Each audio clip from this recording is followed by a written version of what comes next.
Hello friends, आप सभी का स्वागत है हमारे चैनल मोटिवेशनल ट्यूबर में।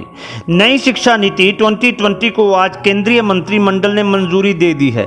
मानव संसाधन विकास मंत्री राकेश पोखरियाल और information broadcasting minister Prakash Javadekar ने मीडिया को जानकारी दी। नई शिक्षा नीति 2020 की घोषणा के साथ ही मानव संसाधन प्रबंधन मंत्रालय का नाम बदलकर शिक्षा मंत्रालय कर दिया गया है। नई शिक्षा नीति के अनुसार अब HRD मंत्रालय को शिक्षा मंत्रालय कहा जाएगा। शिक्षा नीति को 1986 में बनाया गया था और 1992 में संशोधित किया गया था। 2014 के आम चुनाव में भारतीय जनता पार्टी के घोषणा पत्र में नई शिक्षा नीति 2020 को लागू करने का वादा किया गया था। ड्राफ्टिंग विशेषज्ञों ने पूर्व कैबिनेट सचिव TS सुब्रमण्यम की अध्यक्षता वाले पैनल और HRD मंत्रालय द्वारा गठित पैनल की रिपोर्ट को भी ध्यान में रखा, जब इसकी अध्यक्षता केंद्रीय मंत्री स्मृति ईरानी कर रही थी। केंद्रीय मंत्रिमंडल द्वारा बुधवार को मंजूर की गई नई शिक्षा नीति में कई बड़े बड़े बदलाव किए गए हैं, जिनमें शीर्ष विदेशी विश्वविद्यालयों को भारत में कैंपस स्थापित करने देने की अनुमति देना, छात्रों को व्यावसायिक शिक्षा प्राप्त करना और संस्थानों की दिशा में एक बड़ा कदम शामिल है।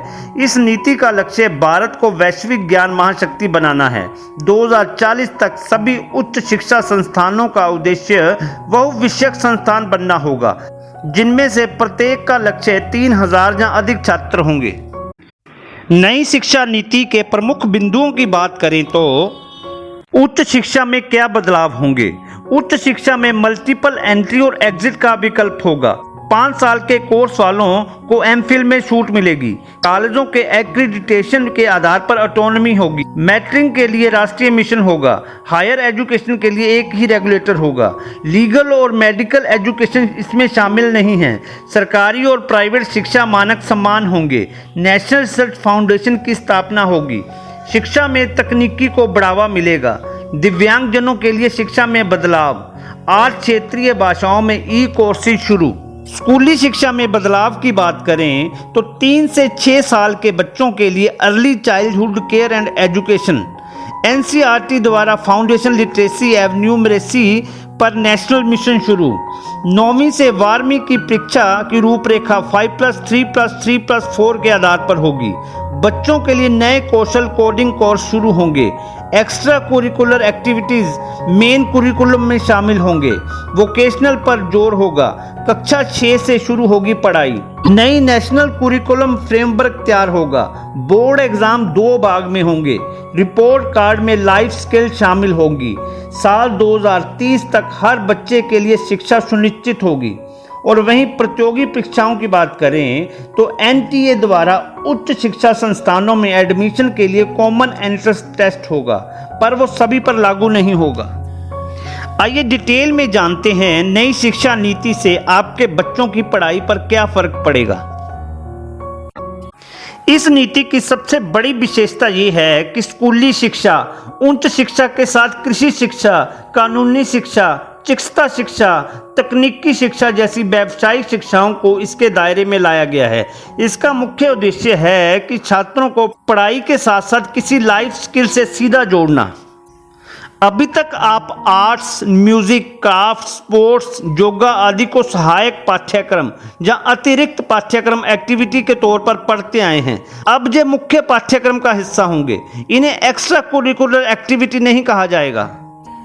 अभी तक शादी होने या किसी के बीमार होने पर किसी की पढ़ाई बीच में छूट जाती थी। अब ये व्यवस्था है कि अगर किसी कारण से पढ़ाई 20 सेमेस्टर में छूट जाती है तो इसे मल्टीपल एंट्री या एग्जिट सिस्टम के तहत आपको लाभ मिलेगा। मतलब अगर आपने 1 साल पढ़ाई की है तो सर्टिफिकेट मिलेगा, 2 साल की है तो डिप्लोमा मिलेगा, 3 या 4 साल के बाद डिग्री दी जाएगी। सरकार ने तय किया है कि अब सकल घरेलू उत्पाद यानी GDP का कुल 6% शिक्षा पर खर्च होगा। फिलहाल भारत की GDP का 4.5% हिस्सा शिक्षा पर खर्च होता है। आयोग ने शिक्षकों के प्रशिक्षण पर खास जोर दिया है। जाहिर है कि एक अच्छा शिक्षक ही बेहतर स्टूडेंट तैयार करता है, इसलिए व्यापक सुधार के लिए शिक्षक प्रशिक्षण और सभी शिक्षा कार्यक्रमों को विश्वविद्यालयों और कॉलेजों के स्तर पर शामिल करने की सिफारिश की गई है। सरकार अब न्यू नेशनल कुरिकुलम फ्रेमवर्क तैयार करेगी। इसमें ECE, स्कूल टीचर और अडल्ट एजुकेशन को जोड़ा जाएगा। बोर्ड एग्जाम को भाग में बांटा जाएगा। अब 2 बोर्ड परीक्षाओं के तनाव को कम करने के लिए बोर्ड 3 बार परीक्षा ले सकता है। इसके अलावा अब बच्चों के रिपोर्ट कार्ड में लाइफ स्किल को जोड़ा जाएगा, जैसे कि अगर आपने स्कूल में कुछ रोजगार पूरक सीखा है तो इसे आपके रिपोर्ट कार्ड में जगह मिलेगी, जिससे बच्चों में लाइफ स्किल का भी विकास हो सकेगा। अभी तक रिपोर्ट कार्ड में ऐसा कोई प्रावधान नहीं था। सरकार का लक्ष्य है कि वर्ष 2030 तक हर बच्चे के लिए शिक्षा सुनिश्चित की जाए। इसके लिए एनरोलमेंट को 100% तक लाने का लक्ष्य है। इसके अलावा स्कूली शिक्षा से निकलने के बाद हर बच्चे के पास लाइफ स्किल भी होगी, जिससे वो जिस क्षेत्र में काम करना शुरू करना चाहे वो आसानी से कर सकता है। नई राष्ट्रीय शिक्षा नीति 2020 में राष्ट्रीय परीक्षा एजेंसी द्वारा उच्च शिक्षा संस्थानों में प्रवेश के लिए कॉमन एंट्रेंस एग्जाम का ऑफर दिया जाएगा। नई राष्ट्रीय शिक्षा नीति के अनुसार नेशनल टेस्टिंग एजेंसी को अब देश भर के विश्वविद्यालयों में प्रवेश के लिए प्रवेश परीक्षा आयोजित करने के लिए एडिशनल चार्ज दिया जाएगा, जिससे वे हायर एजुकेशन के लिए आम यानी कॉमन एंट्रेंस परीक्षा का आयोजन कर सकता है। पाठ्यक्रम में भारतीय ज्ञान पद्धतियों को शामिल करने, राष्ट्रीय शिक्षा आयोग का गठन करने और प्राइवेट स्कूलों को मनमाने तरीके से फीस बढ़ाने से रोकने की सिफारिश की गई है। ये राष्ट्रीय शिक्षा आयोग भारत की प्राचीन ज्ञान पद्धतियों को समग्रता के साथ शिक्षा से जोड़ने का काम करेगा। रिसर्च में जाने वालों के लिए ये नई व्यवस्था की गई है। उनके लिए 4 साल के डिग्री प्रोग्राम का विकल्प दिया जाएगा, यानी 3 साल डिग्री के साथ 1 साल MA करके MPhil की जरूरत नहीं होगी। इसके बाद सीधे PhD में जा सकते हैं। इसका मतलब ये हुआ कि सरकार ने नई शिक्षा नीति में अब MPhil को पूरी तरह से खत्म करने की बात कही है। मल्टीपल डिसिप्लिनरी एजुकेशन में अब आप किसी एक स्ट्रीम के अलावा दूसरा सब्जेक्ट भी ले सकते हैं। यानी अगर आप इंजीनियरिंग कर रहे हैं तो आपको म्यूजिक का भी शौक है तो आप उस विषय को भी साथ में पढ़ सकते हैं। अब स्ट्रीम के अनुसार सब्जेक्ट लेने पर जोर नहीं होगा। पहले जैसे स्ट्रीम के अनुसार सब्जेक्ट का चुनाव करना होता था, अब इसमें बदलाव आएगा। प्राथमिक स्तर पर शिक्षा में बहुभाषिकता को प्राथमिकता के साथ शामिल करने और ऐसे भाषा शिक्षकों की उपलब्धता को महत्व दिया गया है जो बच्चों के घर की भाषा समझते हों। ये समस्या राष्ट्रीय स्तर पर विभिन्न राज्यों में दिखाई देती है। इसलिए 1ली से 5वीं तक जहां तक संभव हो मातृभाषा का ही इस्तेमाल शिक्षण के माध्यम के रूप में किया जाएगा। जहां घर और स्कूल की भाषा अलग अलग है, वहां 2 भाषाओं के इस्तेमाल का सुझाव दिया गया है।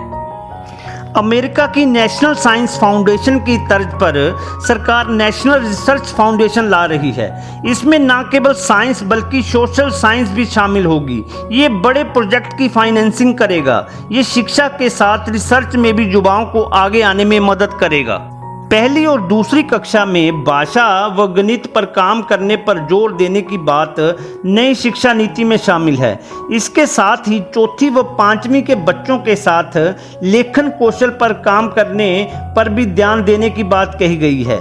इसके लिए भाषा सप्ताह, गणित सप्ताह, भाषा मेला या गणित मेला जैसे आयोजन होंगे। इसमें पुस्तकालयों को जीवंत बनाने और अन्य एक्टिविटी को कराने पर भी ध्यान देने की बात कही गई है, जैसे बच्चे स्टोरी टेलिंग, रंगमंच, ग्रुप स्टडी, पोस्टर और डिस्प्ले से भी सीखें। बच्चों को किताबों के अलावा दूसरे माध्यम से सिखाने पर जोर है। ये बच्चों के बस्ते का बोझ कम करने के उद्देश्य से जरूरी माना गया है। अर्ली चाइल्डहुड केयर और एजुकेशन के लिए करिकुलम NCERT द्वारा तैयार होगा। इसे 3 से 6 वर्ष के बच्चों के लिए डेवलप किया जाएगा। इसमें बुनियादी शिक्षा के लिए फाउंडेशन लिटरेसी और न्यूमरेसी पर नेशनल मिशन शुरू किया जाएगा। राष्ट्रीय शिक्षा नीति में गिफ्टेड चिल्ड्रन और गर्ल चाइल्ड के लिए विशेष प्रावधान किए गए हैं। इसके अलावा पॉलिसी में कक्षा 6 के बाद वोकेशनल स्टडी को जोड़ा जाएगा। शिक्षकों के सपोर्ट के लिए टेक्नोलॉजी के इस्तेमाल को प्रोत्साहित करने की बात भी नई शिक्षा नीति में शामिल है।